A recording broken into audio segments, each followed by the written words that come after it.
नमस्कार दोस्तों, मैं पंकज आप सभी का स्वागत करता हूं आपके अपने चैनल पंकज प्ले में। दोस्तों, इस चैनल में हम बात करेंगे कुछ बहुत ही इंटरेस्टिंग, माइंड बॉगलिंग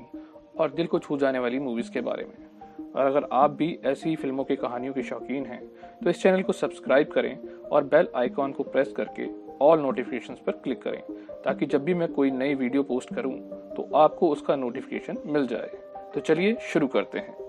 दोस्तों, आज हम बात करेंगे 2011 में आई एक मास्टरपीस मूवी वॉर हॉर्स के बारे में, जिसे डायरेक्ट किया था स्टीवन स्पीलबर्ग ने और जिसे IMDb पर 7.2 की रेटिंग्स मिली हैं। और अगर बात करें कहानी की तो ये दास्तान है एक ऐसे घोड़े की जो आपको दोस्ती और इंसानियत पर भरोसा करना सिखा देगा। अब इसमें ऐसा क्या है ये तो आपको कहानी जानने के बाद ही पता चलेगा, इसलिए वीडियो के अंत तक बने रहिएगा ताकि आप उस हौसले और उम्मीद की एक नई परिभाषा को थोड़ा और करीब से जान पाएं।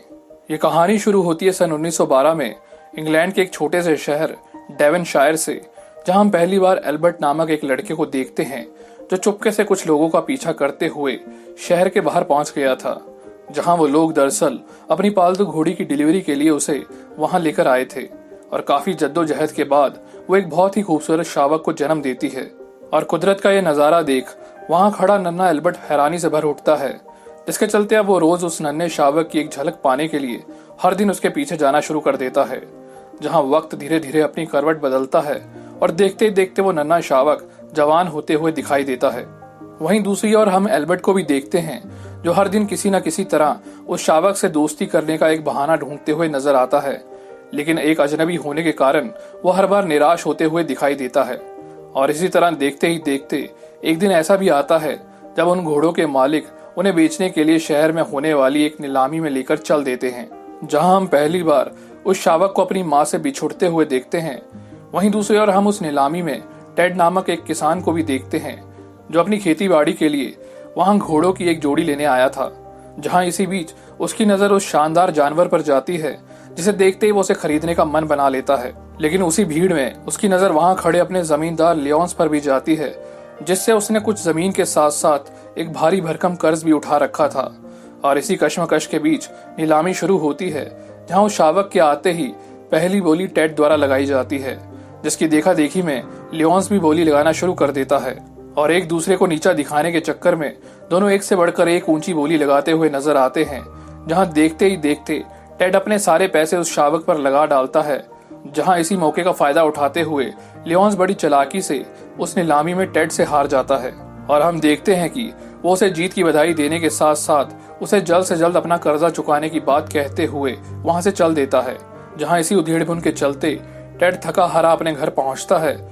और हम देखते हैं कि वो कोई और नहीं बल्कि एल्बर्ट का ही पिता होता है, जो घर आते ही अपने परिवार को सारी सच्चाई बताता है। लेकिन ये सुनते ही उसकी बीवी रोज आग बबूला हो जाती है और फौरन उस शावक को वापस देने की बात कहती है। लेकिन एल्बर्ट अपनी माँ को यह कहकर मना लेता है कि वो उस शावक का ख्याल रखेगा और उसे खेती बाड़ी के लिए तैयार करेगा। और इस तरह हम एक बार फिर से उन दोनों को एक साथ देखते हैं, जहां इस बार एल्बर्ट उस शावक का भरोसा जीतते हुए उसका नाम जोई रखता है। अब एल्बर्ट हर रोज जोई को ट्रेनिंग देता है, जिसे देख पहली बार उसकी माँ को भी एक राहत की सांस मिलती है। जहां इसी दौरान वो जोई को एक अनोखी सीटी बजाकर उसे अपने पास बुलाने के लिए भी ट्रेन करता है। और इस तरह दोनों की दोस्ती का रिश्ता दिन ब दिन और गहरा होता चला जाता है। लेकिन इसी बीच एक ऐसा दिन भी आता है जहां लियोन्स अपना कर्जा लेने के लिए उनके घर दाखिल होता है, जिसके चलते मजबूरन टेड को अपने जीवन भर की कमाई उसके सामने रखनी पड़ती है। लेकिन पैसे कम होने के कारण वो उसे कुछ और महीने की मोहलत देते हुए वहां से चल देता है। जहां उसके जाते ही टेड अपना स्वाभिमान बचाने के लिए अपने उस बंजर खेत को जोतने का फैसला करता है, जहां बरसों से कभी खेती नहीं हुई थी। और इसी कश्मकश के बीच वो जोई को बलपूर्वक खेत जोतने के लिए तैयार करने लगता है। लेकिन तभी अचानक जोई बेकाबू हो जाता है और उसे नीचे गिरा देता है। जहां नीचे गिरते ही टेड खुद को और लज्जित महसूस करते हुए उसे जान से मारने का फैसला करता है। लेकिन तभी एल्बर्ट उसकी जान बचाने के लिए खुद की जान को जोखिम में डालते हुए अपने पिता से खेत जोतने का वादा करता है। जहां अगली सुबह होते ही हम उसे जोई को तैयार करते हुए देखते हैं और जल्द ही वो दोनों उस बंजर जमीन पर पहुंचते हैं, जहां ये खबर पूरे कस्बे में आग की तरह फैल जाती है और लियोन्स के साथ साथ पूरा गांव उसका ये कारनामा देखने के लिए उमड़ पड़ता है। अब ये सब देख एल्बर्ट अपने पिता की नाक बचाने के लिए अपनी पूरी ताकत से जोई को हाँकना शुरू करता है, लेकिन जल्द ही हम उसके जोश को सबके सामने धराशायी होते हुए देखते हैं, जहाँ कुछ देर बाद ही जोई की भी हिम्मत जवाब दे जाती है। लेकिन वो कहते हैं ना, जो कोशिश करता है उसकी वो ऊपर वाला भी मदद करता है, जिसके चलते देखते ही देखते वहां बारिश शुरू हो जाती है, जिसकी बदौलत उस बंजर जमीन की मिट्टी धीरे धीरे नम पड़ने लगती है। जहां इसी मौके का फायदा उठाते हुए एल्बर्ट एक बार फिर से अपने साथी को उस मुसीबत से लड़ने के लिए तैयार करता है, और हम देखते हैं कि वो दोनों एक नए जोश और उमंग के साथ उस बंजर जमीन को अपने हौसले से चीरते हुए आगे बढ़ना शुरू कर देते हैं, जहां इस तरह उनकी दोस्ती नामुमकिन को मुमकिन में बदल कर रख देती है। अब शाम होते ही रोज उसे उसके पिता की पिछली जिंदगी का जिक्र करते हुए उसे बताती है कि टेड कभी फौज में हुआ करता था, जहां एक जंग के दौरान उसे उसकी बहादुरी के लिए सम्मानित भी किया गया था, लेकिन जंग खत्म होने के बाद उसने उन मेडल्स को कचरे में फेंक दिया था, जिसे वो आज तक समझ ना पाई। ये सुनते ही एल्बर्ट के दिल में भी अपने पिता की तरह आर्मी ज्वाइन करने का सपना जाग उठता है, लेकिन कुछ दिनों बाद ही उसकी खुशियों पर वही आसमान पानी फेर देता है जिसने कभी दोस्त बनकर उसकी मदद की थी, जिसके चलते उनकी फसलों के साथ साथ उनकी तयशुदा मोहलत का समय भी खत्म हो जाता है। लेकिन वो कहते हैं ना, मुसीबत जब भी आती है तो एक साथ सब पर आती है, जिसके चलते अगली सुबह होते ही शहर वासियों को जंग छिड़ने की सूचना मिलती है, और ये खबर सुनते ही एल्बर्ट भागा भागा अपने घर पहुंचता है, जहां अपनी माँ की आंखों में आंसू देख वो समझ जाता है कि उसके साथ वही हुआ है जिसका उसे डर था। और हम देखते हैं कि ब्रिटिश आर्मी उस शहर में लोगों की भर्ती के लिए वहां आ पहुंची थी, जहां टेड अपने हालातों के चलते जोई को जेम्स नामक एक आर्मी कैप्टन को बेचने पर मजबूर हो जाता है। लेकिन इसी बीच एल्बर्ट भी वहां आ पहुंचता है, जहां पहुंचते उसे एहसास होता है कि अब काफी देर हो चुकी थी, जिसके चलते वो जेम्स के आगे खुद को भी उस सेना में भर्ती करने के लिए गुहार लगाता है। लेकिन नाबालिग होने की वजह से उसे साफ मना करते हुए उससे जोई का ख्याल रखने का वादा करता है, और इस तरह हम उन दोनों को एक बार फिर से अलग होते हुए देखते हैं, जहां जाते जाते वो जोई की गर्दन पर अपने पिता की वही निशानी बांधते हुए उसे जल्द से जल्द अपने पास वापस लाने की कसम खाता है। अब अपने अड़ियल स्वभाव के चलते जोई वहां सबकी नाक में दम कर देता है, जिसके चलते उन्हें मजबूरन उसे टॉप थॉर्न नामक एक घोड़े के साथ बांधना पड़ता है, जो कि दरअसल एक मेजर का घोड़ा था, जो वहां आते ही अपने घोड़े की डींगे हाँकना शुरू कर देता है। जहां जाते जाते वो अपने सिपाहियों को सुबह होने वाले युद्ध अभ्यास के लिए अपने घोड़ों के साथ तैयार रहने के लिए कहता है। अब अगली सुबह होते ही उनका युद्ध अभ्यास शुरू होता है, जहां देखते ही देखते मेजर का सारा घमंड जोई की रफ्तार के आगे पल भर में चूर हो जाता है। अब शाम होते ही मेजर जेम्स को बधाई देने के लिए उसके पास पहुंचता है, जहां वो जोई की तारीफ के साथ साथ उसे जर्मन्स के साथ होने वाली जंग के बारे में आगाह करता है, जहां इसका आगाज सन 1914 की एक सुबह से होता है, जब उन्हें जर्मन्स के कुछ खुफिया ठिकानों की खबर मिलती है। और हम देखते हैं कि वो जंग पर जाने से पहले जोई की हौसला अफजाई के लिए उसकी गर्दन पर एल्बर्ट द्वारा दिया गया वो कपड़ा बांधता है, और इस तरह वो दोनों पहली बार उस जंग के मैदान पर अपने कदम रखते हैं, जहां मेजर का इशारा मिलते ही पूरा दस्ता दुश्मन की छावनियों पर टूट पड़ता है, और देखते ही देखते वो उन्हें खदेड़ने में कामयाब हो जाते हैं। लेकिन शायद जर्मन्स को उस हमले की पहले से ही भनक लग चुकी थी, जिसके चलते वो एक के बाद एक कई सिपाहियों को मौत के घाट उतारना शुरू कर देते हैं, और इसी बीच जेम्स भी उनकी गोलियों का शिकार हो जाता है। लेकिन उस हमले में जोई किसी तरह से बच निकलता है। अब अपने साथियों को मरता देख मजबूरन मेजर को भी अपने हथियार डालने पड़ते हैं, और वहीं दूसरी ओर जर्मन सेना की एक टुकड़ी जोई को भी पकड़ने में कामयाब हो जाती है। तो दोस्तों, वो एक ऐसा दौर था जहां जंग में जिंदा पकड़े जाने पर इंसानों के साथ साथ जानवरों पर भी कई जुल्म किए जाते थे। यानी जो घोड़े घायल होते थे उन्हें गोली मार दी जाती थी, और जो सही सलामत बचते थे उनसे सेना के बड़े बड़े हथियार ढोने का काम लिया जाता था, जिसके चलते हम जर्मन सेना में भर्ती हुए गंथर और माइकल नामक दो ऐसे भाइयों को भी देखते हैं, जिन्हें जोई और टॉप थॉर्न को काम में लाने के लिए नियुक्त किया जाता है।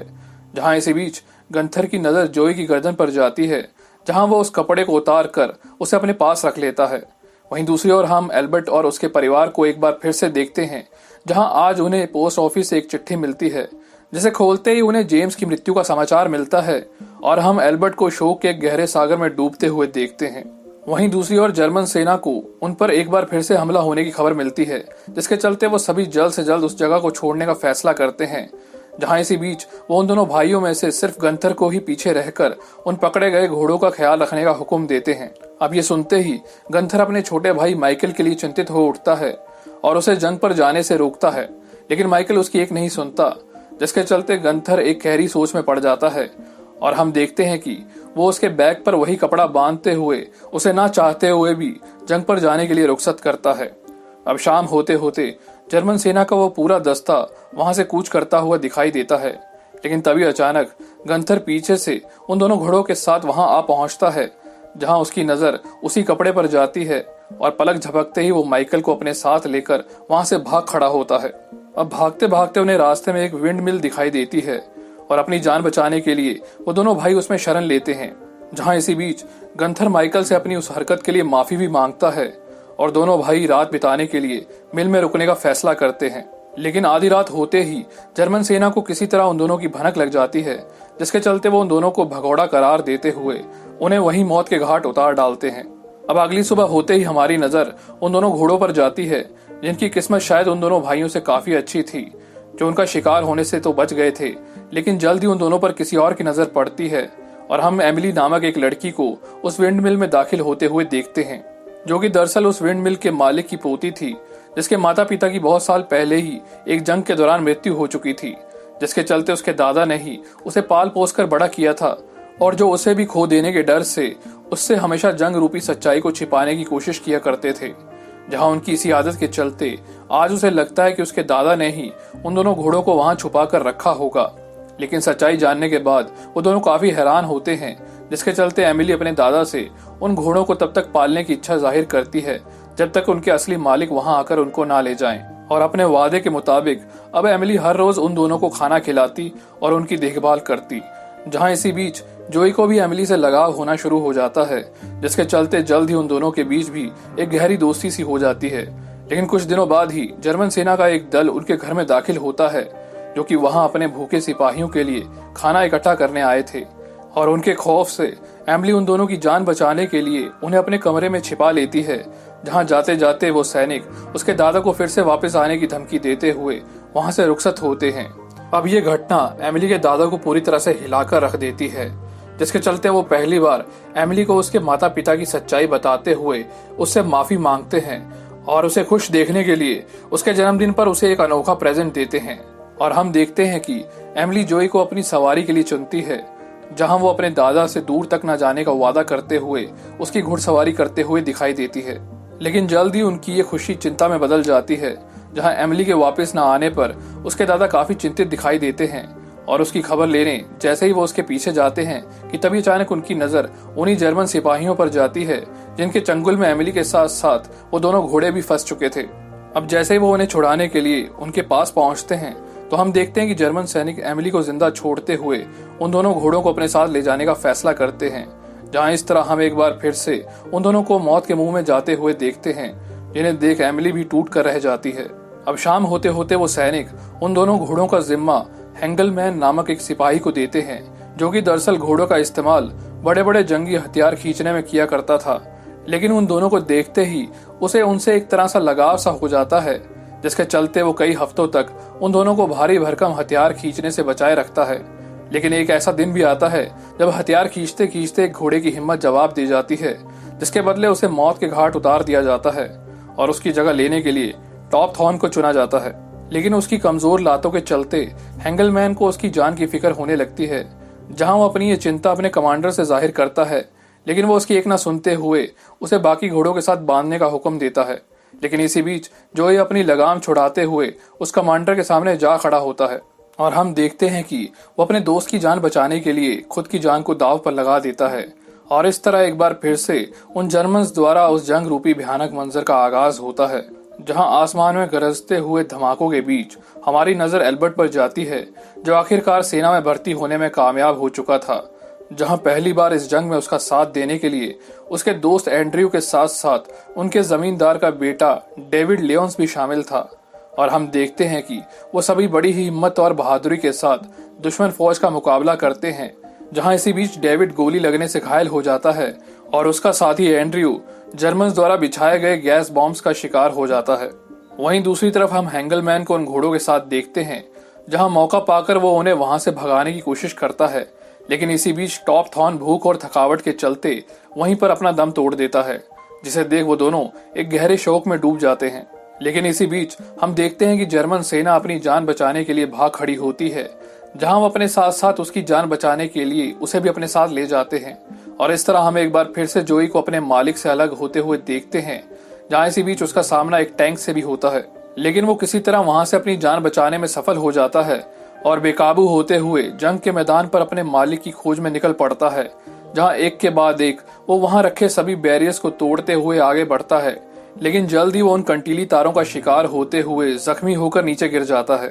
अब ये देख दोनों तरफ के सैनिक कुछ पल के लिए रुकते हुए उसे हौसला देते हुए नजर आते हैं, लेकिन उसे हिलता ना देख ब्रिटिश सेना का एक सिपाही कॉलिन अपनी जान को जोखिम में डालते हुए उसे बचाने के लिए आगे आता है। जहां इसी बीच हमारी नजर पीटर नामक एक जर्मन सिपाही पर भी जाती है, जो उसकी तरह ही जोई की मदद करने के लिए वहां आया था। और इस तरह वो दोनों अपनी दुश्मनी को कुछ पल के लिए भुलाते हुए इंसानियत को बचाने में जुट जाते हैं। जहां देखते ही देखते वो उन तारों को काटते हुए उसकी जान बचाने में सफल हो जाते हैं। लेकिन जल्द ही उनके सामने एक और नई मुसीबत आन खड़ी होती है, जहां वो दोनों ही उस घोड़े पर अपना अधिकार जमाते हुए दिखाई देते हैं, जिसके चलते वो दोनों टॉस करने का फैसला करते हैं। और हम देखते हैं कि कॉलिन उस टॉस को जीत जाता है और वो दोनों उस फैसले का सम्मान करते हुए एक दूसरे से अलविदा लेते हैं। अब इसी बीच हमारी नजर एल्बर्ट पर भी जाती है, जो कि एक गैस बॉम्ब हमले की वजह से अपनी आंखों की रोशनी कुछ पल के लिए खो चुका था, जिसके चलते उसे इलाज के लिए मेडिकल कैंप में लाया जाता है, जहां उसे आज सुबह जंग के मैदान में पकड़े गए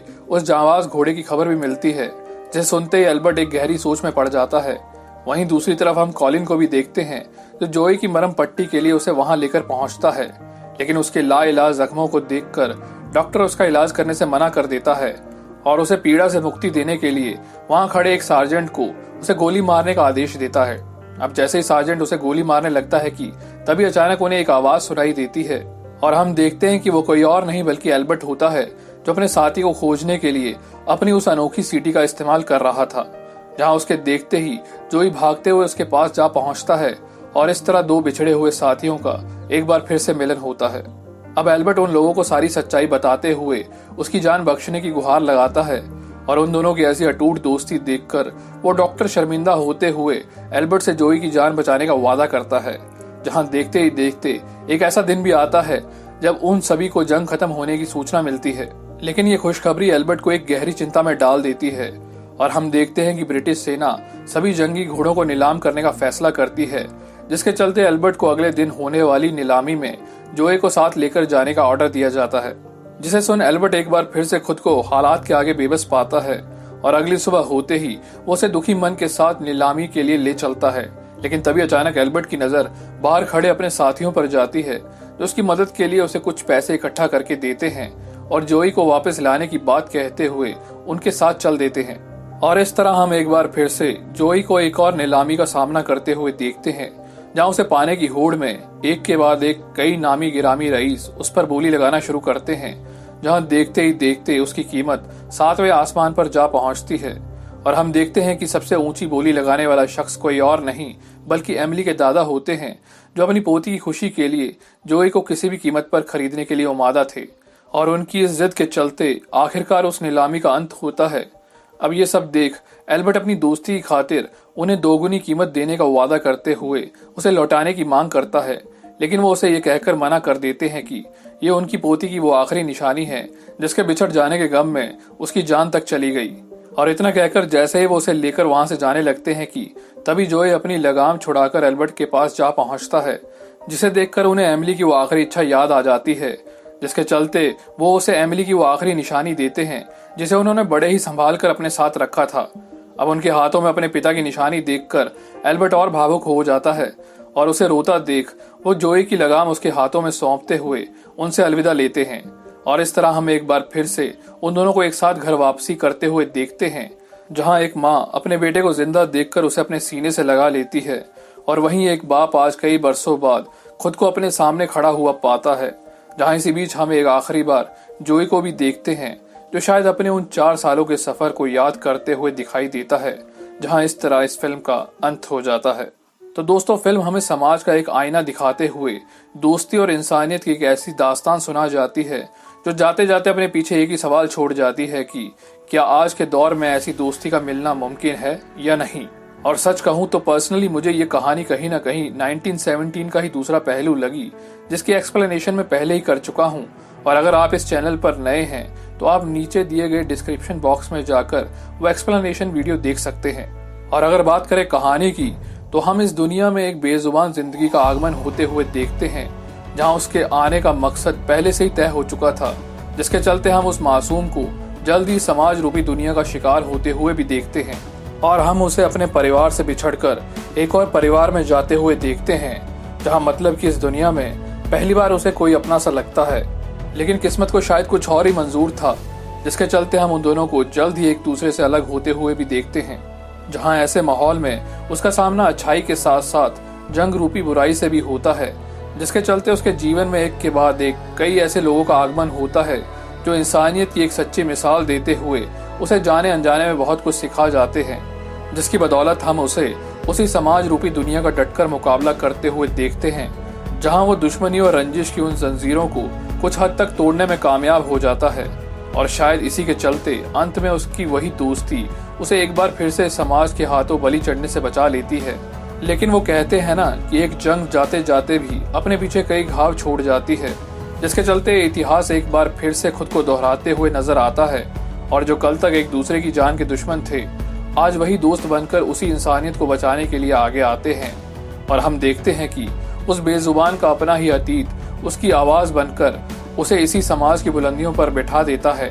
जो अंत में जाते जाते उसकी बागडोर सही हाथों में सौंपते हुए उससे अलविदा लेता है। जहां हो ना हो उसका यह अनोखा सफर अंत में हमें यही सिखा जाता है कि इस फरेबी दुनिया में मुझे दुनियादारी नहीं आती, झूठ को सच साबित करने की मुझे कलाकारी नहीं आती, जिसमें सिर्फ मेरा हित हो मुझे वो समझदारी नहीं आती। शायद मैं इसलिए पीछे हूँ क्योंकि मुझे होशियारी नहीं आती।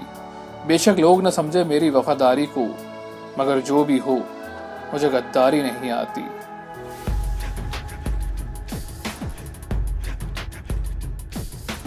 तो दोस्तों, आई होप आपको ये वीडियो पसंद आई होगी।